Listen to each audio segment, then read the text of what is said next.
여러분 안녕하십니까? 라디오 전망대 이용선입니다.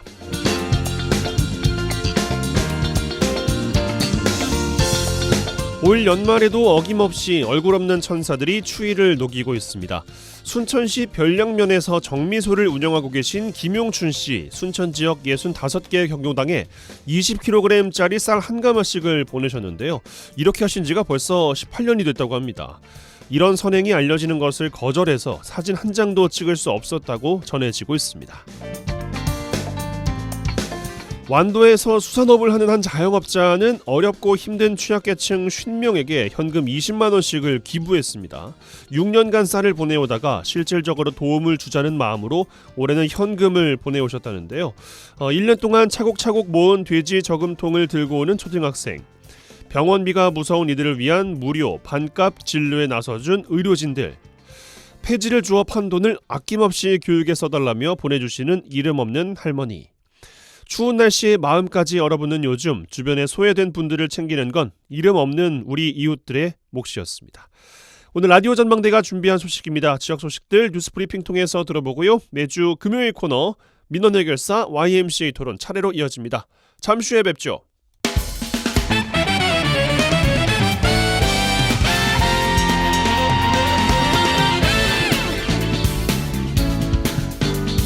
네, 12월 15일 금요일입니다. 라디오 전망대 시작합니다. 먼저 우리 지역 뉴스 정리해보죠. 뉴스브리핑 GBS 뉴스의 차범준 편집국장과 함께합니다. 전화 연결돼 있어요. 안녕하십니까? 네, 안녕하세요. 네, 순천에서 시작합니다. 자, 어제 이 시간에 순천시의회 도시건설위원회에서 순천시 집행부가 시의회에 제출한 내년도 공공자원화시설 설치 사업비 일부를 삭감해서 심의 의결했다 소식 전해드렸습니다. 여기에서 방점은 심의 의결했다는 소식인데 사업 추진 절차 중단을 요구해온 시민단체가 반발하고 있다는 소식까지 전해드렸습니다. 해당 예산 결국 의회 예결위원회와 본회의 심의를 남겨두고 있어요. 네, 지난 13일 순천시 쓰레기 소각장 설치 사업과 관련해 지역 일부 시민사회단체의 반발에도 불구하고 순천시의 내년도 예산안을 심의하고 있는 시의회 도시건설위원회에서 소각장 설치 사업비 33억 원 중 18억 원이 원안 의결됐습니다. 33억 원의 내년도 소각장 설치 사업비 중 거의 절반 정도가 삭감된 상태로 상임위를 통과했기 때문에 사업 중단을 요구해온 지역 시민단체의 의견이 충분히 반영된 조치다 이렇게 생각할 수도 있겠지만 이 반대측 시민단체의 생각은 전혀 다릅니다. 반대측 시민단체가 순천시의회 도시건설위원회에 최종 예산 심의와 때맞춰 사업 중단 기자회견까지 열며 이 사업비 삭감을 압박한 상황에서 전체 예산 중 일부 예산이 통과한 것을 감안하면 순천시로서는 최소한 예산 통과 다음 단계를 일단은 기대할 수 있는 상황입니다. 이번에 순천시 집행부가 시의회에 심의를 요청한 소각장 건설을 위한 사업비는 공공자원화시설 환경상 영향조사비 2억 원, 공공자원화시설 기본계획 수립 용역비 30억 원, 도시계획시설 결정 용역 1억 원 등 모두 33억 원으로 편성됐습니다.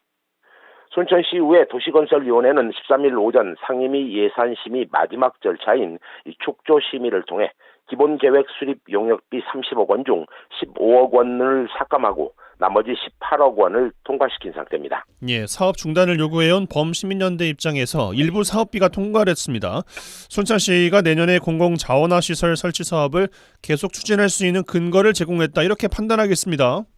네, 진행자님 분석대로 사업 중단을 요구해온 범시민연대는 소각장 설치를 위한 내년도 사업비가 상임위원회에서 전액 삭감됐을 경우 순천시의 사업 강행을 저지할 수 있는 수단으로 판단했습니다. 하지만 예산 심의 첫 단계인 상임위에서 일부 예산이 통과됨으로써 남은 예산 심의 절차인 예결위나 본회의에서 해당 예산이 승인될 수 있는 가능성을 열어둔 것으로 보고 있습니다. 지난 13일 순천시의회 도건위를 통과한 소각장 설치 사업 예산은 순천시의 내년도 전체 예산과 함께 15일인 오늘부터 19일까지 예결위의 심의를 거쳐 오는 20일 시의회 본회의에서 최종 의결될 전망입니다. 지역 일부에서는 시의회 도건위에서 일부 예산이 삭감된 상태로 예결위로 올라갔지만 예결위와 본회의를 통과해 해당 예산이 최종 확정되면 통과된 예산을 기본으로 순천시 집행부가 내년도에 추경 예산을 편성해 당초의 계획대로 사업을 추진할 수 있을 것으로 보고 있습니다. 전체 사업비가 통과되지 않고 일부 예산이 통과되더라도 순천시의 사업 동력이 계속 유지될 거다라는 전망인데 시의회 남은 예산 심의 과정에서 해당 예산 통과는 어느 정도로 전망해 볼 수 있을까요? 네, 순천시 집행부의 공공자원화시설 설치 사업의 계속 추진 여부는 상임위원회 예상 통과 다음 단계인 예결위의 심의와 마지막 본회의의 통과 여부인데요. 순천시 집행부로서는 해당 예산이 내년도 순천시의 핵심 사업 예산인 만큼 시의회를 대상으로 예산 통과에 아마 총력전을 펼칠 것으로 전망됩니다. 지금 현재 순천시의회 상황, 민주당 소속 일부 의원들과 진보당 소속 일부 의원들이 순천시의 일방적인 사업 추진에 부정적인 입장을 보이고 있어 표면적으로는 예결위와 본회의 통과를 마냥 낙관할 수는 없습니다. 하지만 순천시의회 일부 의원들의 부정적인 입장 표명과 별도로 의회 구성원 전체를 대상으로 공공자원화시설 설치 사업을 대입시켜 본다면 상황이 좀 다른 양상으로 전개될 수 있습니다. 순천시의회 의원들이 행정구역의 각 지역구를 대변하고 있다는 점을 감안하면 만약 순천시 집행부의 소각장 설치 사업이 예산 삭감으로 최종 좌초되고 또다시 새로운 입지를 찾아야 하는 혼란스러운 원점으로 돌아갈 경우가 된다면 순천시의회 각 지역구 시의원들의 개별적인 고민이 시작됩니다. 결국 예산이 부결되고 사업이 좌초되면 순천시에서 소각장 설치를 위해 또 다른 새 입지를 찾아야 할 수밖에 없는데요. 그렇게 되면 순천시 의원들의 각 개별 지역구가 또다시 잠재적인 소각장 설치의 입지가 될 수 있다는 점이 개별 지역구 의원들의 예산 심의 입장에 충분히 고려될 것이다. 이런 정도의 전망을 해볼 수 있습니다. 예, 일단 다음 주 돼봐야지 알겠습니다. 자, 여수로 가겠습니다. 어제 이 시간에 전남도의 여수시에 대한 정기 종합감사를 통해서 공무원 승진 심의 과정에서 부당 사례가 적발됐다 이런 소식 전해드렸습니다. 여수시의 임기제 공무원과 기간제 근로자 선발 과정에서도 불합리한 행정이 지적이 됐어요. 네, 전남도가 여수시에 대한 종합감사를 통해 여수시가 일반 임기제 공무원과 기간제 근로자를 부적정하게 채용해 투명성과 공정성을 해쳤다고 판단했습니다. 여수시에 대한 종합감사 자료에 따르면 여수시는 2020년 7월부터 2023년 7월까지 일반 임기제 공무원 45명과 기간제 근로자 4,588명을 채용했는데 채용 과정에 여러 문제가 있었던 것으로 확인됐습니다. 전남도는 지방공무원 인사제도 운영 지침에 따라 임기제 공무원 채용의 시험위원 수는 5인 이상 3분의 2 이상을 외부 전문가로 위촉하고 면접시험 당일 면접위원 등의 불참 등에 대비해 예비위원을 위촉할 수 있다고 규정했는데 여수시가 이런 규칙을 제대로 지키지 않았다고 판단했습니다. 여수시는 임기제 공무원 채용 면접 과정에서 내부 위원 2명을 위촉해 평가했고 면접시험 당일 외부 면접위원 2명이 불참하자 면접위원회 변경과 위촉 절차를 생략하고 위촉하지 않은 면접위원 2명을 평가에 참여하게 하는 등 채용 절차를 부적정하게 운영했던 것으로 확인됐습니다. 또한 기간제 근로자 채용 절차 과정에서도 이 기간제 근로자의 채용 공고는 예정 인원 등의 내용을 7일 이상 시 홈페이지 등에 공고하고 불가피한 사유가 있을 경우에 채용 공고를 생략하도록 규정하고 있는데 여수시는 사전 절차 없이 부적정하게 기간제 근로자를 채용했다고 합니다. 예, 그렇게 하면 안 되겠죠.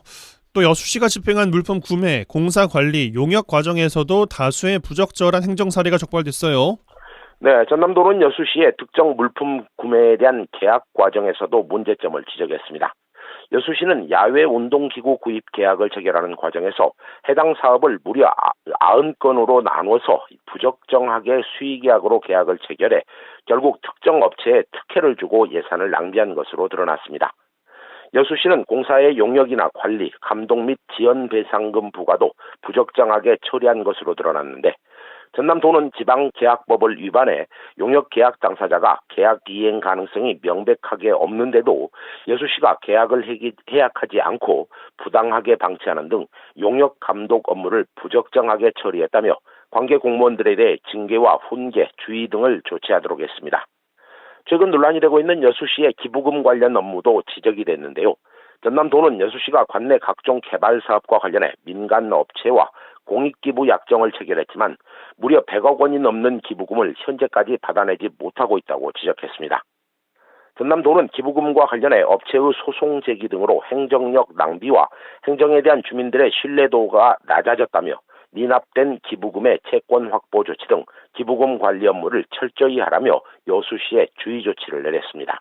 예, 알겠습니다. 뉴스 브리핑 GBS 뉴스의 차범준 편집장과 함께했어요. 고맙습니다. 네, 고맙습니다.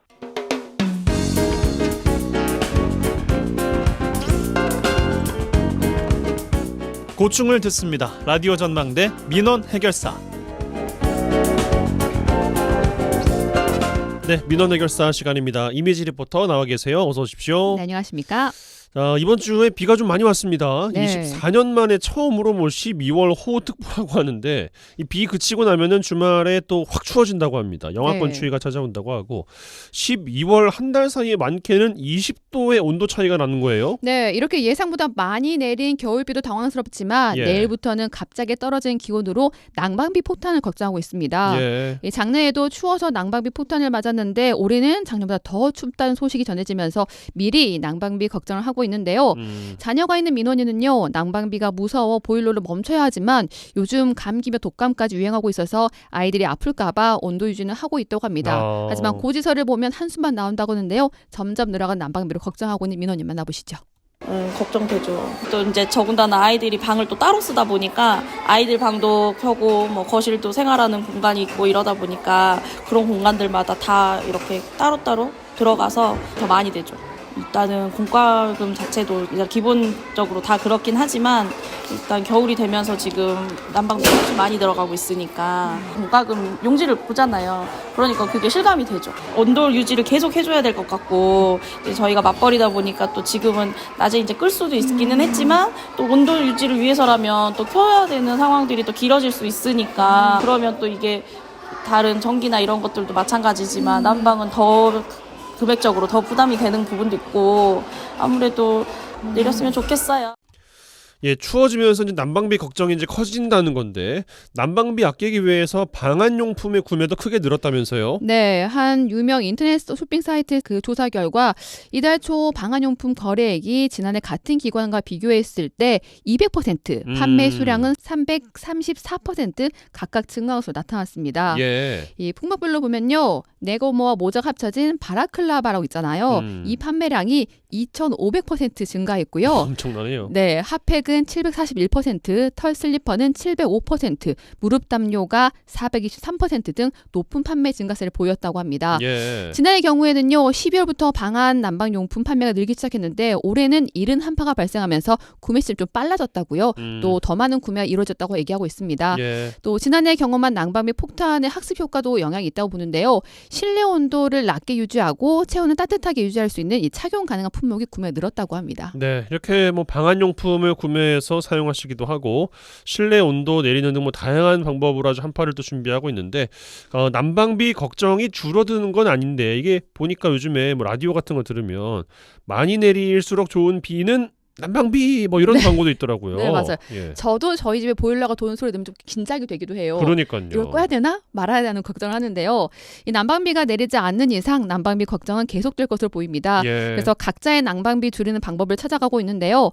이 난방비를 아끼는 방법으로 집에 바람이 스며들 구멍이 없도록 저렴한 단열 시트나 문풍지를 싸서 붙이는 경우가 많아졌습니다. 많이들 하시죠? 네. 예. 또 실내 온도를 1도 정도 내리고 따뜻한 물 사용을 덜하는 방법도 찾고 있습니다. 시민들 얘기 들어보시죠. 걱정되죠. 그럼 저희는 될 수 있으면 좀 전략하는 거여서 밤에 자기 전에 한 2시간? 그 정도만 틀어요. 난방비 걱정돼서 양모 있잖아, 이불.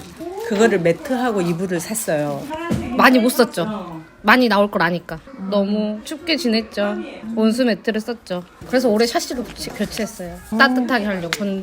근데 그게 확실히 매풍을 잡아주는 것 같아요. 만약에 1시간 틀 거 30분만 틀게 되고 아니면 온도를 좀 낮춰서 틀게 된다거나 그런 노력이 아무래도 하게 돼요.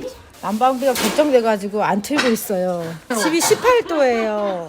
아이들이 없으니까 그냥 어른들 둘이 사니까 따뜻하게 입고 얼른 방에 들어가서 매트에서 자죠. 보일러를 틀면 감당이 안 돼. 저희는 LPG라서 더군다나 이 도시가스보다 더 비싸요. 아마 따뜻하게 살면 40만 원, 50만 원 든다 해요. 근데 따뜻한 것도 아니죠. 많이 걱정됩니다.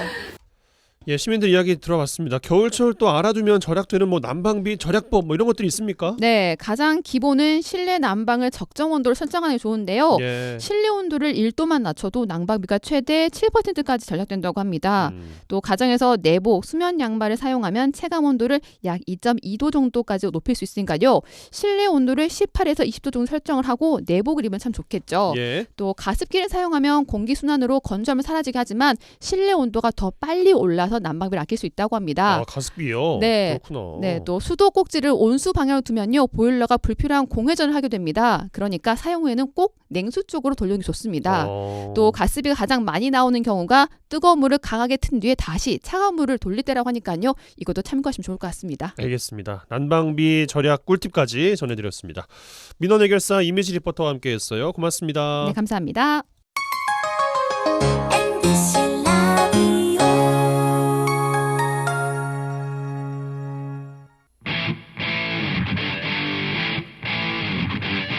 젊고 당찬 시사 생활밀착 뉴스 이용선의 라디오 전망대.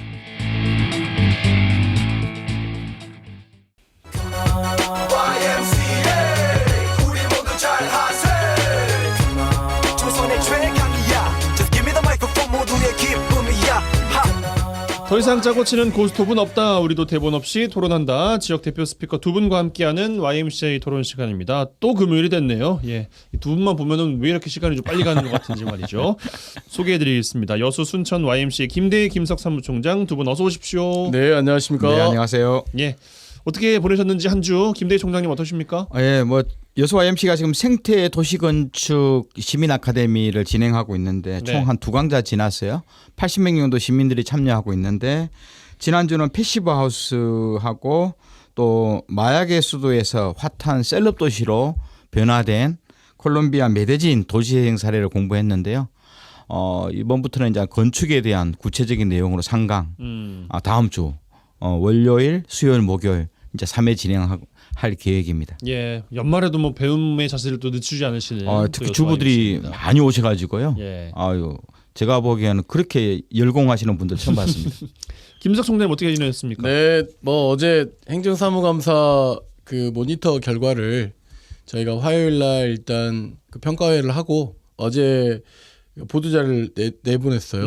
그래서 순천시 의회에 일단 결과를 놓고 보면은 2022년에 비해서 14분의 모니터가 지표가 상승했습니다. 의정 활동을 잘하신 거라고 봐야겠죠. 예, 그 중에서 이제 3분의 의원을 지표 기준에 따라서 우수 의원으로 좀 선정을 했어요. 양동진 의원, 이봉남 의원, 정광현 의원. 근데 이제 올해 뭐랄까 하나 조금 특이사항은 저기 피감기관에 대한 그 지표를 좀 작성을 했는데, 그러니까 저희는 미흡이라고 한 것이었는데, 그래서 피감기관이 5기관이 좀 선정되었거든요. 그러니까 이것을 뭐 평가하려고나 이런 것들이 뭐 이런 게 아니고, 그리고 우리 행정사무감사의 지표 자체는 굉장히 모니터 활동가들의 주관적 지표이기 때문에 되게 이제 그게 미흡이라고 지적된 곳들은 좀 언짢을 수 있잖아요, 사실은. 그렇죠. 예. 그런 목적은 아닌데 그것만 또 부각하는 경우들도 좀 있어요. 하여튼 그런 부분이 있고, 또 하나는 뭐 잘해보자는 거니까요. 예. 예전에는 이런 보도자료 나가면 언론에서 굉장히 주목해주고 그랬는데 MBC도 보도를 안 해주셔가지고 네, 하여튼 뭐 제 권한이 아니어서 네, 잘 알겠습니다. 뭐 모르겠습니다. 여러 가지 이유가 있을 거라고 보이고요. 하여튼 그렇게 됐고, 어제는 마을 공동체에 대해서 광산구에서 뭐 포럼이 있었습니다. 전국에 요즘 마을 자치 공동체 별로 관심 없는데 거기에 이제 사례 발표도 좀 하고 좀 그렇게 보내고 있습니다. 네, 뭐 말씀 주시려고 했는 것 같은데요. 네, 뭐 저희 여수도 여수 아이쿱 생협에서 의정 모니터링을 하고 그렇죠. 있는데 네. 가장 난감한 것이 베스트 웨스트 의원 선정할 때 지금 그것은 너무 좀 지나치지 않는 항의를 많이 받는데요. 예. 좋은 쪽으로 해석하면 좋겠죠. 그렇죠. 네네. 뭐 잘해보자고 하는 거니까요. 다시 한번. 행정사무감사 그 특정한 활동 영역만에 대한 그 평가 지표라고 보시고, 예, 혹시 문장 활동 전체에 대한 또 평가도 아닌 거 아마 이게 4년 동안 지표가 모아지면 나중에 그 지방선거 써먹으세요 예, 또. 뭐 무렵에 저희가 전체 의원님들이 그동안 이렇게 행정사무감사 모니터 해보니 이렇게 지표가 나옵니다라고 본인들에게 좀 제공해드리기도 하고 또 유권자들을 위해서 한번 좀 공개하는 것도 좀 고민을 좀 해볼 것 같고 또 하나는 모니터 활동가들뿐만 아니라 시민들이 누구나 시민의 눈높이로 봐야 되잖아요. 그렇기 때문에 시민 자치 학교를 좀 다시 시행해봐야겠다 이런 생각을 갖고 있습니다. 예, 아무튼 뭐 이런 것도 있다 했다 이제 이런 정도까지 전해드리겠습니다. 네. 자, 주제로 넘어가겠습니다. 12월이에요. 뭐 이번 주까지는 뭐 비도 와서 좀 포근했습니다만 이제 비 그치고 나면은 확 추워진다는 거 아니겠습니까? 그야말로 연말 분위기가 확 날 것 같은데 마냥 반길 수만은 또 없는 게 사회 취약계층에 대한 관심이 또 어느 때보다 필요한 게 바로 요즘인 것 같습니다. 순천에서는 최근 뭐 두 분도 아시겠습니다만 청취자분들도 들으셨겠습니다만 50대 지적장애인 조카와 함께 살던 70대 노인 한 분이 숨진 지 상당한 시간이 흐르고 나서 발견된 사건이 있었습니다. 고령 노인과 중증 장애인이 함께 있는 가구의 관리가 그리고 보호가 제대로 되지 않고 있다라는 비판이 나오고 있는데 반면 뭐 지자체에서는 최초로 뭘 도입해서 꼼꼼히 뭐 들여보겠다, 뭐 열심히 뭐 하고 있다라는 이야기는 또 내놓고 있거든요. 그럼에도 사각지대는 발생할 수밖에 없는가에 대한 이야기까지 저희가 나눌 수 있을 것 같습니다. 먼저 김섭 총장님, 이 순천에서 일어난 사건 좀 들으셨을 것 같은데 어떠십니까? 이 사건을 접한 뭐 행정 그리고 마을 활동을 했던 사람들 그리고 저희가 이런 일주에 그 마을에 대해서는 마을 복지, 뭐 마을 교육에 되게 신경을 많이 쓰고 있는 사람들이 되게 많은 곳이 순천인데, 그렇죠. 이런 문제가 드러난 것에 대해서 굉장히 충격적이죠. 충격적이다. 네. 그 과거에 모두가 다 알고 계시겠지만 송파 세모녀 사건을 우리가 겪었지 않습니까? 그렇습니다. 대한민국의 소득이 지금 뭐 2만 불을 넘어서 3만 불이 이미 넘어섰잖아요. 그런 가운데서 2만 불에서 3만 불 시대가 넘어가면 뭔가 좀 따뜻하고 뭔가 온정적인 그런 사회를 기대했는데 사실상 더 양극화되고 불평등은 너무 심화되고 있는 것들이 그대로 좀 드러났다라고 보여지거든요. 그래서 이런 문제를 그러면 국가가 또는 뭐 지방정부가 또는 마을 공동체가 모두 다 해소할 수는 없지만 그래도 어쨌든 사회적 안전망을 만들어 보자는 것이 있었잖아요.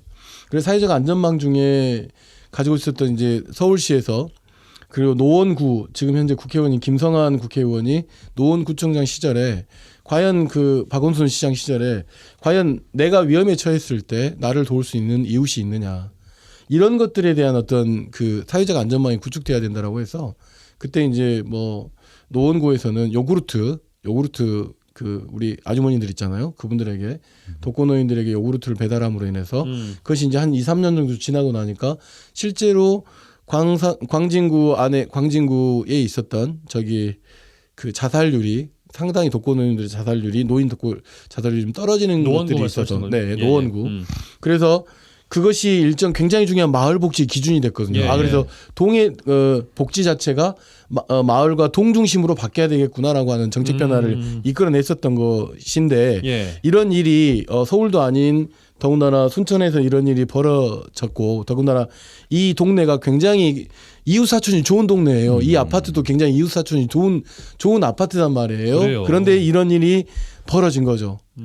근데 이제 더 여기서 이제 조금 그나마 그래도 어쨌든 순천시가 취약계층에 대한 독거노인들을 위한 나름대로 여러 가지 다양한 정책적 시도를 하면서 노인들에게 우유를 좀 배달해보면서 고독사 예방을 해야겠다라고 한 바로 다음에 그렇죠. 이런 일이 발견됐기 때문에 어떻게 보면 좀 미리서 했었더라면 뭐 예를 들면 그런 어떤 아쉬움들이 남은 가운데서도 어쨌든 이런 방식의 어떤 정책의 예산이 전달되고 뭐가 이런 것이 아니라 실질적 마을 안에서 촘촘하게 복지 사각지대를 만들어내기 위한 활동들이 좀 더 왕성해야 되는 거다. 그래서 순천시 같은 경우는 이렇게 마을 복지를 위해서 마중물 보장 협의체가 있거든요. 예. 또 주민자치회도 있고 마을 복지 계획도 이미 오래전에 지금 세웠어요. 이런 것들을 좀 다시 점검하는 시기여야 된다. 순천시가. 알겠습니다. 네. 예. 먼저 말이 김대희 너무 총장, 길었습니다. 네. 예, 김대희 총장님의 또 총평 듣고 세부적인 내용도 이어가 보겠습니다. 저는 뭐 이 소식 듣고 눈물이 나더라고요. 실제로 그 70대 노인은 이모잖아요. 예. 그리고 50대 지적장애 1급이 있는 조카예요. 근데 이게 50년 동안 뭐 이 조카를 보았다는 뭐냐 하면 결국은 이 조카의 부모들이 이 조카가 유아기 시절에 부모님 두 분이 돌아가시니까 20대 처녀인 이모가 시집도 안 가고 미혼이 상태로 지적장애를 키운 거 아니에요. 자기 인생도 중요하지만 자기가 시집 가버리면 혼자 남아있는 조카가 어찌 될지를 고민했고 살았던 예. 이 어르신께서 결국은 사망한 지 거의 20일 가까이 되어서야 또 시체가 부패하면서 그 지적장애인 조카는 얼마나 외롭고 충격적이었을까요, 진짜. 그러죠. 외롭고 보고만 슬프고 있어야 되는. 그러죠. 예. 이거 생각하면 눈물 나잖아요. 그런데 이제 실제로 아까 김석준 선생님이 말씀하신 것처럼 그러면 촘촘하다고 이야기했던 순천이 이 정도인데 순천이 아닌 지역은 이런 일이 비일비재하게 일어날 수도 있을 거다라는 생각을 해보면 뉴스에 안 나왔을 뿐이지 그러죠. 없지 않을 수 있다. 예, 그런 상황 속에서 어떻든 반려견이나 반려묘보다도 더 못한 사람들이 결국 우리 아무리 사회보장제도가 촘촘히 그 행정을 한다 하더라도 결국은 틈이 있는 거거든요. 예. 그런 상황 속에서 우리의 삶을 한 번 더 되짚어보고 이웃 사촌이면 행제보다도 더 가까운데 이런 시스템이 왜 무너졌을까 하는 느낌을 보는 거고요. 또 안타까운 것은 결국 이 과정 속에서 장애인 지원센터도 방문도 하고 어떤 행정에서 쌀도 갖다 줬어요. 예. 근데 조금만 더 신경을 썼었으면 뭐 그런 생각을 하고 저도 이걸 듣고 여수에서도 저희도 한 번 더 좀 2중 3중으로 체크할 필요는 있겠다 좀 생각을 합니다. 예. 그 종종 나왔던 또 뉴스 중에서 공공요금이 미납돼서 드러난 지표로 우리가 발견하는 경우도 있잖아요. 그래서 네, 그렇죠. 몇 달간 좀 계속 가보니까 이런 좀 힘든 상황이어서 대처를 했다 뭐 이제 이런 긍정적인 뉴스도 심심찮게 봤었는데 이런 것을 기대하기에는 좀 힘들었을까요? 이 사례에서? 아닙니다. 이게 이 케이스가 그 케이스가 이렇게 맞닥뜨려지는 측면도 이제 감정적으로는 그런 게 있는데 그냥 뭐 궁금한 걸 이제 쏟아내 보는 건데. 네, 그렇죠. 이제 이런 경우에는 원래 이제 이모와 조카가 있었고 그다음에 어떤 사회보장 서비스들이 제공되고 있었는데 이게 지금 독거노인에게 우유를 배달하면서 지금 현재 내용들이 좀 이렇게 확인된 바가 있는 거죠. 그러니까 그나마 이걸 발견한 것도 그 아파트 내에서 마을 내에서 이런 활동들이 그나마 있었기 때문이라고 저는 생각을 해요. 네, 발견이 된 것도 이런 것 때문이었다. 이게 무슨 이야기냐면 대한민국 우리가 마을에 주민자치에 좀 더 촘촘하게 돈과 예산으로 된다고 되는 문제는 아니에요. 이런 문제는 얼마나 더 따뜻한 공동체를 만드냐. 공동체 만드는 게 굉장히 어려운 일이란 말이에요. 그런데 갈수록 정부나 뭐 도나 시나 이런 관련된 예산들은 뚝뚝 끊기니까 이런 일들이 나오는 거거든요. 저는 이제 일이 이렇게 된 것에 대해서 다들 너무 충격적으로 받아들이고 있는데 순천시가 이 문제를 그냥 하나의 사건으로 처리해서는 안 되는 일이에요. 굉장히 충격적으로 받아들여서 이런 문제가 다시는 적어도 순천만 국가정원으로 굉장히 전국적으로 주목받았던 도시에 걸맞게끔 그렇게 주목받으면 뭐예요? 골목 곳곳에서 이렇게 사람들이 고독사해버린 도시가 되고 있는데 이건 뭔가 잘못된 거잖아요. 이걸 바로잡기 위한 순천시장을 비롯한 행정공무원들, 마을활동가들, 동장들 전체 대토론회가 필요해요. 굉장히 중요한 이슈라고 인식하지 않으면 순천시는 따뜻한 공동체가 될 수가 없어요. 이 문제를 그냥 하나의 그냥 사건으로 처리해서는 안 되는 문제예요. 이것 관련해서 토론도 해보고 사람들을 만나서 이야기도 해보고 이런 과정들을 겪어서 송파 세모녀 사건 이후에 마중물 보장 협의체가 만들어졌던 것처럼 새로운 대책과 대안들을 내놓지 않으면 모두 다 시장할 자격, 시원할 자격 없어요. 사실은 미안합니다만은. 알겠습니다. 그런데 현실적으로 이제 선진국들의 사회 보장 시스템을 보면은 그 공공 사회 부조 시스템이 좀 발달되어 있어요. 이건 뭐냐면 기존의 국가나 지방 정부가 가지고 있는 다양한 복지 서비스가 2중 3중 그물망처럼 되어 있거든요. 그럼에도 불구하고 그게 빠지는 영역이 있거든요. 그리고 충분히 그 대상자가 또 아닐 수 있고요. 왜냐하면 뭐 여러 가지 그 근로 조건이라든가 내용 때문에 빠져 있는 영역들을 어떻게 잘 감싸냐. 저는 그것이 실제로 잘 사는 좋은 지방 정부라고 보는 거거든요. 그렇게 해서 어떻든 이 공공사회 부조 시스템들을 어떻게 천천히 맡길지는 뭐 행정만 맡겨서는 안 되고요. 복지 NGO라든가 복지기관뿐만 아니라 여러 가지 사회활동가들도 여기에 관심을 가지면서 공동의 힘과 지혜로 이 촘촘함을 더욱더 촘촘하게 만들어주는 과정들이 좀 필요하다고 봅니다. 예, 알겠습니다. 그 복지 사업 이야기를 좀 해볼게요. 이것도 궁금한 부분들이 좀 많아서 이제 김석 총장께서 앞서서 그래도 이런 우유 배달 사업이라도 해서 뒤늦게나마 발견된 측면도 무시할 수는 없다라는 취지의 말씀을 주셨는데 되게 중요한 건데 이 대한민국에 굉장히 요즘 가장 많이 들어가는 예산 중에 하나가 복지 분야예요. 근데 이 복지 예산이 국가와 도와 지방 정부와의 매칭으로 들어가는 사업이에요. 그러니까 거의 국가가 계획했던 사업들이 지방에 전달되는 방식이다 보니까 그리고 지방자치단체는 예산이 그렇게 많지 않으니까 네. 자체적 복지 사업을 구성하기가 되게 쉽지 않아요.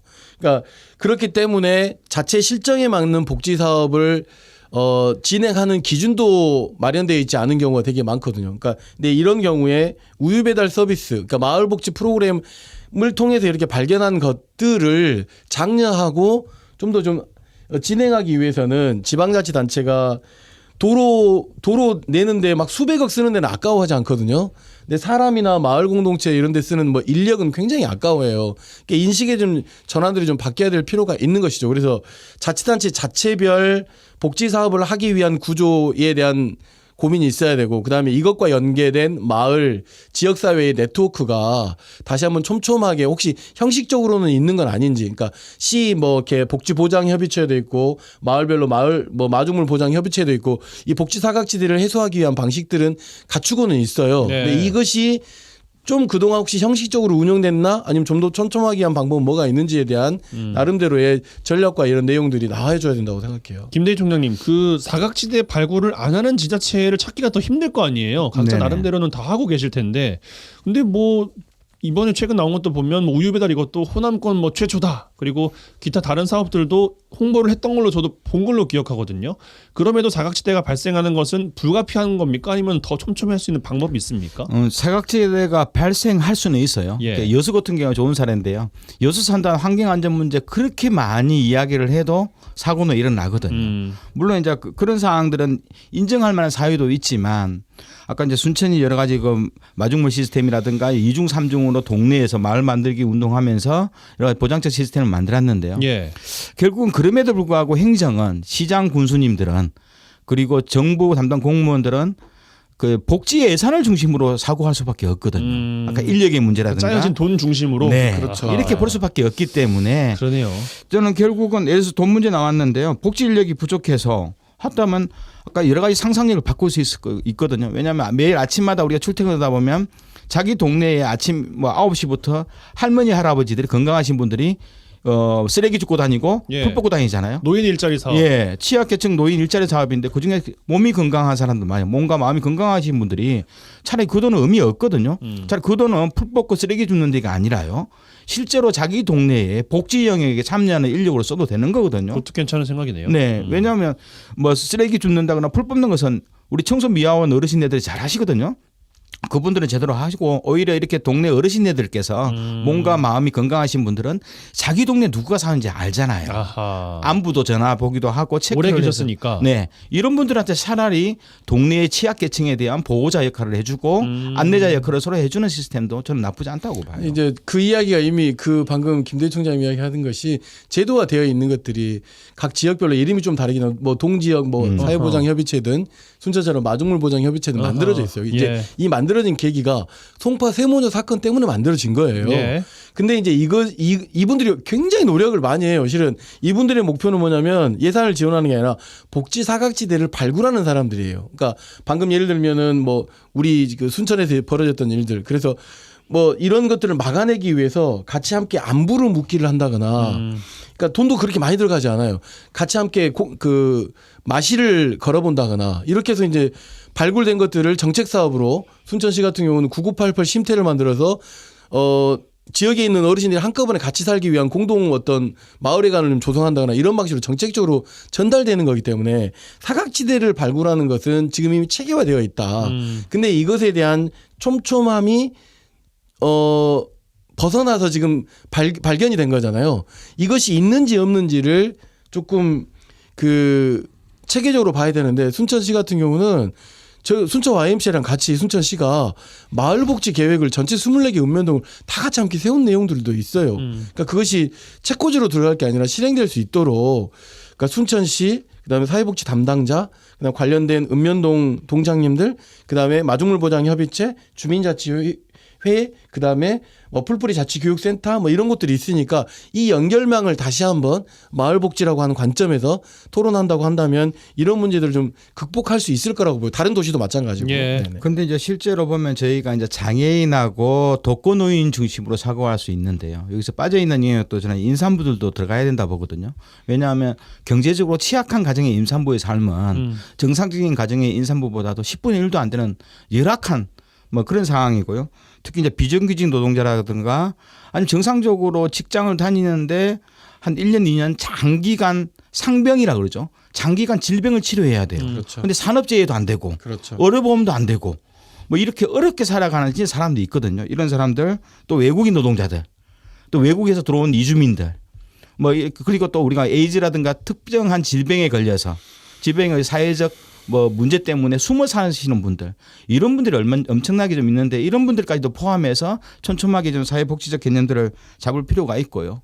실제로 우리나라가 이제 두 개의 사회보장 시스템이 크게 만들어지는데 국민연금이라든가 건강보험, 장기요양보험 요것은 그동안에 젊었을 때 몇십 년 동안 급여 속에서 이런 연금의 나누어서 내신 분들이고요. 그리고 그나마 경제적으로 약간의 혜택을 보는 사람들인데 나머지 취약계층에 대한 뭐 장애수당이라든가 여러 가지 뭐 생활보존과 관련된 생계수당, 주거수당 이런 영역에 대해서는 포함되지 않는 사람들 의외로 많아요. 근데 이런 사람들을 어떻게 이중 삼중으로 볼지를 좀 더 행정력이 좀 고민할 필요는 있을 것 같고요. 시민사회도 이 부분에 대해서 요즘 많이 좀 관심을 가지거든요. 알겠습니다.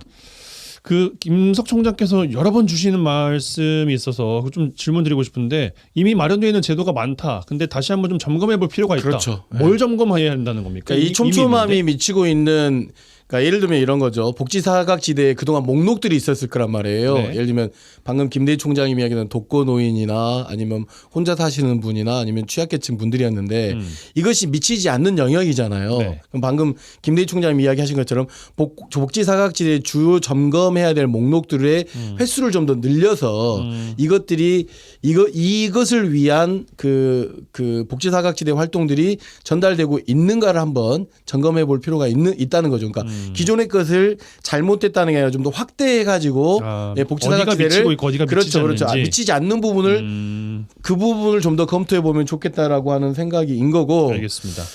네. 그러면 우리가 좀 정리해보는 차원에서 아무튼 이 복지 문제라는 것은 어떤 한 특정 주체에만 맡길 수는 없는 것 아니겠어요? 지금은 그렇습니다. 예, 그러니까 좀 나누어서 정리를 해보고 우리가 좀 이해를 했으면 좋겠는데 중앙정부 차원에서 접근할 내용과 지금 미비되어 있다고 생각하시는 것, 그 다음에 뭐 지자체가 될 수도 있겠죠. 뭐 가깝게는 뭐 읍면동 주민센터, 동사무소라고도 하는 행정복지센터에서 할 일도 있을 테고, 아니면은 김석 총장께서 계속 말씀 주신 마을 공동체에서 해야 될 것 같은 일, 지금 상황에서 제시 좀 주시면 좋겠습니다. 먼저 중앙정부 김대희 총장께서 말씀 주실까요? 네, 저 현실적으로 중앙정부뿐만 아니라 뭐 지방정부도 하지만 현실적으로 중앙정부는 제도적 내용에서 예산을 만드는 거라면요. 실행력은 지방정부에 있을 수밖에 없는 구조거든요. 그랬을 때 좀 더 중앙정부는 거시적 측면 속에서 이 빈곤의 문제, 가난의 문제를 좀 봤으면 좋겠다. 애초 설계를 좀 잘해야 된다. 네, 그렇고 왜냐하면 현실적으로 중앙정부로 예산을 중심으로 내려주면요, 이것을 구체화시킬 수 있는 지방정부인데 복지 예산이 딱 정해져 있어요. 항목이 정해져 있거든요. 쓰임도 정해져 있고 또 투명성을 강조하다 보니까 중앙정부는 딱 규정을 줄 수밖에 없는데 지방정부가 좀 지역과 동네의 상황에 맞게 또 그 대상 혜택을 좀 자율성들을 주는 과정 속에서 지방정부의 자율성을 보장하는 선에서 좀 예산과 집행 규정을 좀 주면 어떨까 좀 생각을 합니다. 이어서 뭐 지방정부에서는 네. 어떤 역할을 그러니까 복지 정책 자체가 그 뭐랄까 전달 체계 중심으로 돼 있으니까 지방 현장에서는 이 데이터 기입하느라고 우리 복지 활동가들이나 복지사들이 굉장히 애를 먹고 있거든요. 그러니까 무슨 이야기냐면 이 복지 정책 자체에 대한 전달 체계는 그렇게 간다 하더라도 복지 정책이 이루어지는 중심은 마을 중심으로 네. 전환이 필요한 거죠. 근데 이건 바로 되지는 않을 거예요.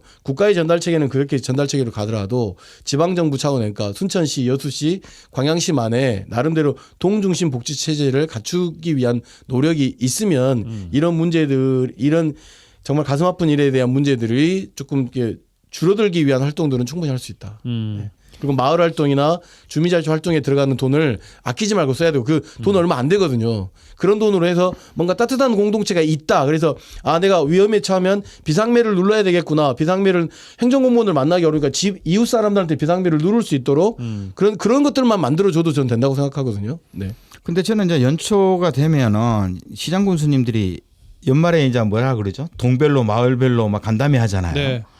이 영역을 뭐 도로 내주세요. 무슨 뭐 어디 다리 놔주세요. 이 내용이 아니라 이 동네 주민들의 삶이 어찌 되는지를 좀 근본적으로 고민해보는 계기로 공무원도 고민해보고 마을 분들도 고민해봤으면 좋겠고 어떻든 우리 UN 차원에서는 2030년도까지 우리 인류가 어떻든 지속 가능한 사회를 만들기 위해서 지속 가능 발전 목표를 뭐 구체적으로 정해놨거든요. 17개 목표하고 169개 세부 목표인데 그중에서 제1의 목표가 기아와 빈곤의 문제거든요. 세 번째 문제가 바로 건강한 삶에 대한 문제. 이 첫 번째하고 세 번째 있다는 것은 그만큼 기아나 빈곤, 건강이 인류의 지속 가능한 삶 속에서 중요한 영역이기 때문에 저는 이러한 것이 이제 지속 가능 발전 목표가 그냥 형식적인 지자체의 뭐 선언적 내용이 아니라 이걸 중심으로 좀 지방정부의 자치행정의 근본을 다시 좀 되짚어보는 계기로 했고요. 저희도 아마 6시에 제안해서 1월 달에는 뭐 전체적인 복지 영역에서 복지가 아니죠. 삶의 영역에서 다시 한번 재점검해 보도록 저희도 좀 제안해 볼 예정입니다. 김석 총장께 30초 드리고 마무리하겠습니다. 이 지역의 마을 복지 계획을 수립하는데 퍼실리테이터로 나름의 역할을 했던 사람의 입장에서 그 거버넌스 했던 사람 입장에서 이런 충격적인 일을 맞닥뜨리면 너무 좀 뭐랄까 좀 허무한 측면도 있고 또 이런 일들을 마을 차원에서 해보자고 했던 사람들 특히 이 지역이 되게 마을 활동이나 이런 게 잘 되는 동네임에도 불구하고 이런 것들이 드러나서 굉장히 좀 충격적인데 충격은 충격이지만 이 문제를 개선하기 위한 이 나름대로 순천시가 이 문제를 사건으로 받아들이지 않고 굉장히 중요한 정책 변화를 받아들이기 위한 노력들을 반드시 좀 해주셨으면 좋겠습니다.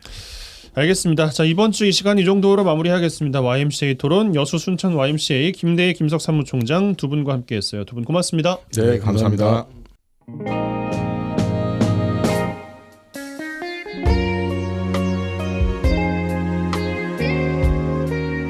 네, 12월 15일 라디오 전망대 오늘 준비한 소식은 여기까지입니다. 오늘도 이번 주도 고생 많으셨습니다.